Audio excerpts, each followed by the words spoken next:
사랑하는 반석의 성도 여러분, 4월 9일 금요일 아침 아까베 시간이 돌아왔습니다. 오늘 말씀은 출애굽기 2장 11절에서 25절까지의 말씀을 통하여서 함께 은혜를 나누고자 합니다. 어제는 제가 속한 선교단체의 이사회를 참석하면서 돌아오는 길에 많은 생각들을 했습니다.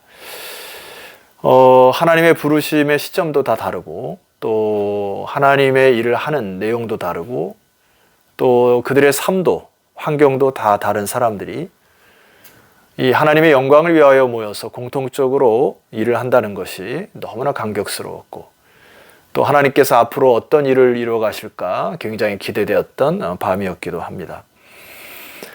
모세의 이 출애굽기의 글을 읽으면서도 그런 느낌을 받습니다. 모세가 하나님 앞에서 쓰임을 받기 전까지는 어쩌면 그의 인생은 오늘 이 본문에 보면은 애굽에서 이 왕자로 자랐을 때 자기가 인간의 힘으로 할 수 있는 어떤 최고의 힘과 개인의 어떤 그 영화를 누렸던 시기였어요. 그런데 이 가장 좋은 타이밍에 바닥으로 내팽개쳐진 것 같은 그 시기를 회상하면서 글을 써내려가고 있거든요. 그러나 이 사건이 결국은 바닥으로 내팽개쳐진 그 절망의 사건이 아니었음을 이제 기록하고 있는 것입니다. 한번 11절 말씀부터 살펴보도록 하겠습니다. 모세가 장성한 후에 한 번은 자기 형제들에게 나아가서, 자, 우리가 익히 알고 있는 이 본문인데요, 이게 조금 자세히 살펴볼 필요가 있습니다. 여기 장성하다라고 하는 단어는 가달이라고 하는 단어인데, 위대해지다, 높게 평가되다 이런 뜻이고, 나아가서라고 하는 단어는 단순히 그냥 나갔다는 게 아니라 목적을 두고 나아가서라는 단어입니다. 그리고 여기에 강조되는 자기 형제들이라고 하는 단어를 강조를 하고 있죠.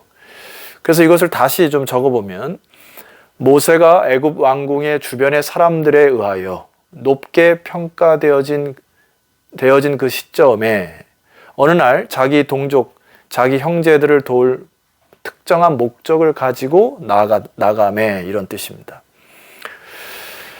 자, 그들이 11절 중반절에 보니까 그들이 고되게 노동하는 것을 보더니, 여기 보았다라는 것도 단순하게 그냥 see 한 게 아니죠. 그러니까 look at 한 것입니다.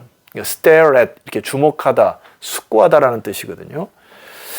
계속해서 자기 동족이 노동을 통하여 힘겹게 살아가는 것들을 마음에 두고 그들을 보기 시작했다라는 것이고, 11절 하반절을 보니까 어떤 애굽 사람이 한 히브리 사람 곧 자기 형제를 치는 것을 본지라. 예, 정확히 이 말씀을 통하여 모세는 자기가 히브리 사람인 것을 알았고, 이제는 그들의 마음이 그들에게 쓰여서 정기적으로 고센 땅, 그들이 모여있는 고센 땅으로 정기적으로 가서 그들을 보았는데, 어떤 한 사람이, 히브리 사람이 그들의 민족, 자기 형제를 치는 것을 보았던 것입니다. 12절, 좌우를 살펴 사람이 없음을 보고 그 애굽 사람을 쳐 죽여 모래 속에 감추니라. 자, 그가 하나님에게 쓰임받기 전의 모습을 정확히 자기가 표현하고 있습니다. 좌우를 살펴 사람이 없음을 보고, 하나님은 상관이 없이 자기가 갖고 있는 힘과 혹은 자기가 갖고 있는 지위로 고의적으로 사람을 쳐 죽여서 민족의 구원자로, 리더자로 스스로 자기 스스로를 정의감으로, 의협심으로 그들의 민족을 도우려고 했던 것입니다. 13절 말씀 보시면, 이튿날 다시 나가니 두 히브리 사람이 서로 싸우는지라. 그 잘못한 사람에게 이르되 내가 어찌하여 동포를 치느냐 하매, 14절, 그가 이르되 누가 너를 우리를 다스리는 자와 재판관으로 삼았느냐? 네가 애굽 사람을 죽인 것처럼 나도 죽이려느냐? 모세가 두려워하여 이르되 일이 탈로 되었도다. 자기 동족을 또 도우려고 하는데 오히려 동족이 모세가 사람을 죽인 그 일을 끄집어내면서 이 모세의 위협의 존재가 되어버리는, 이게 참 상황이 꼬이게 되었죠. 자, 12절 말씀 보면은 바로가 이 일을 듣고 모세를 죽이고자 하여 찾는지라. 모세가 바로의 낯을 피하여 미디안 땅에 머물며 하루는 우물 곁에 앉았더라. 여기에 이 찾는지라라고 하는 단어는 간절히 탄원하다라는 뜻인데, 지금 바로가 이를 듣고 모세를 죽이려고 아주 혈안이 된 상태를 이야기합니다. 그러나 이 부분을 조금 여러분들이 다시 깊이 생각해야 될 것은 뭐냐면은, 오늘날 인권의 수준으로 이때 고대 시대를 생각하면 안 됩니다. 고대의 노예를 희롱하다 죽여도 아무 문제가 되지 않은 시대임을 여러분이 감안하셔야 되죠. 그런데 이 모세가 노예를 쳐 죽인 이 사건이 이슈가 된 이유가 무엇일까요? 그때 당시에는 정치적으로 양대 산맥이 있었어요. 차기 대권주자인 이 첩의 아들이었던 이 투트모스 3세가 하나의 왕이 될 가능성이었고, 히브리인으로서 입양된 이 모세가 또 하나의 대항마였습니다. 그러니까 이 사건을 통하여서 투트모스 3세의 세력이 모세를 죽이려고 눈에 불을 켜고 찾을 수밖에 없는 그런 정치적인 상황이었고, 이 상황에서 결국에 모세는 도망칠 수밖에 없었고 미디안 땅으로 이제 망명을 떠나게 되겠습니다. 여러분, 가장 혈기왕성하고 또 세상의 지혜가 출중하고 모든 교육을 받았던 이 모세는 하루아침에 도망자의 신분으로 전락하게 되죠. 그래서 미디안 땅으로 도망가서 그 제사장의 딸과 결혼을 하고 양떼를 치던 모세의 인생이 180도로 달라지는 상태가 되어버렸습니다. 21절 말씀 보실까요? 모세가 그와 동거하기를 기뻐하며 그가 그의 딸 십보라를 모세에게 주었더니, 22절, 그가 아들을 낳음에 모세가 그의 이름을 게르솜이라 하여 이르되 내가 타국에서 나그네가 되었음이니라 하였더라. 자, 자기의 그 처량한 신세를 아들이 낳았을 때 이름을 붙이죠. 게르솜이라고요. 게르라고 하는 단어는 도피처라는 뜻이고, 숑이라고 하는 단어는 거기에라는 뜻입니다. 그러니까 이것을 풀어서 얘기하면, 내가 거기에서도 애굽 땅에서도 나그네였고 여기 미디안 땅, 여기 도피처로 왔음에도 불구하고 이곳에서도 나그네의 신분밖에 안 되는구나 라고 자기 신세를 탄식하는 것 같습니다. 여러분, 모세의 인생을 보면 얼마나 기구했겠습니까? 태어나면서부터 친부모의, 물론 이제 유아기 때는 부모 밑에서 자랐습니다만은, 이제 그가 자라고 이제 유아기 시절을 지날 때는 부모와 형제와 떨어져서 애굽 왕궁으로 들어가서 히브리 민족으로서 눈칫밥을 먹고 살았을 것이죠. 그리고 타지에 살면서 얼마나 인정받기 위해서 노력했고 또 외로움과 그런 고통을 당했을까. 그리고 이제 좀 살만하고 힘과 지위를 가져서 그들의 동족을 살펴주기 위해 나섰는데, 그날 한 번의 실수가 애굽의 왕자에서 떨어지고 동족들의 눈에 가시가 되어 미디안 광야 생활을 해버리게 되는 또 다른 나그네 인생을 시작해야 하는 기구한 운명 속에 처했습니다. 자, 미디안 땅에서 모세가 깨달았다는 것은 자신의 연약함, 인간의 한계점을 느끼기 시작했던 것이 바로 미디안 시절이라 생각됩니다. 여러분, 우리가 모세의 시절을 보통 3등분으로 나누죠. 애굽 왕자의 자리에 40세까지, 그리고 40세부터 80세까지는 미디안의 광야의 시기, 그리고 80살부터 120살까지는 민족을 이끄는 모세가 되었던 시기. 모세의 스토리와 인생의 스토리를 쭉 보게 되면은 우리에게 하나님께 주시고자 하는 메시지가 있습니다.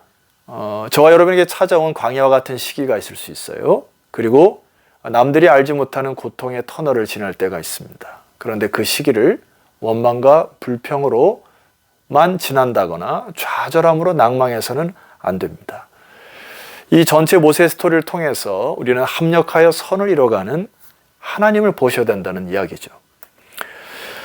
자, 모세는 이제 오늘 이 2장 마지막 절에 나중에 먼 훗날 자신의 이 불행한 시기를 되돌아보면서 그때 새로운 해석을 뒤에 붙여놓는 것, 바로 그의 신앙 고백과 같은 것에 주목하셔야 합니다. 23절 보실까요? 여러 해 후에 애굽 왕은 죽었고 이스라엘 자손은 고된 노동으로 말미암아 탄식하며 부르짖으니 그 고된 노동으로 말미암아 부르짖는 소리가 하나님께 상달된지라. 모세가 장성한 후에 자기가 어떤 힘과 권력을 가진 그것으로 하나님의 일이 시작되는 것이 아님을 깨닫습니다. 하나님의 나라는 인간의 능력과 인간의 지위와 어떤 인간의 생각으로 되는 것이 아님을 깨닫습니다. 동족들을 사랑했지만은 그러나 이 혈기를 가진 이 모세를 사용할 수가 없었던 것이죠.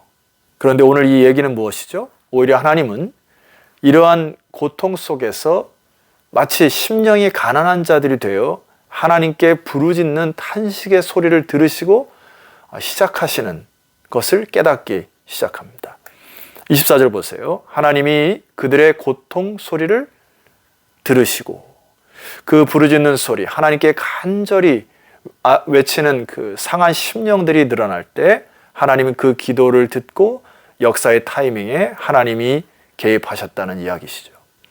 24절 하반절 말씀 보실까요? 하나님이 아브라함과 이삭과 야곱에게 세운 그의 언약을 기억하셨다. 하나님 움직인 것은 인간의 지위와 판단 그리고 어설픈 결단이 아니고 하나님이 스스로 그 언약을 기억하여 그 일을 이루시는 하나님을 주목하기 시작했다는 것입니다. 그래서 오늘 2장의 결론은 25절이에요.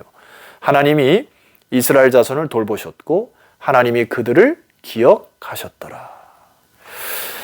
여러분, 때로는 우리 인간이 갖고 있는 어떤 힘이나 어떤 재물의 능력 혹은 개인의 지식이 하나님의 나라를 이룰 것 같지만은 오히려 그것이 독이 되거나 갈등을 일으키는 요인으로 작용하는 것이 참 많습니다.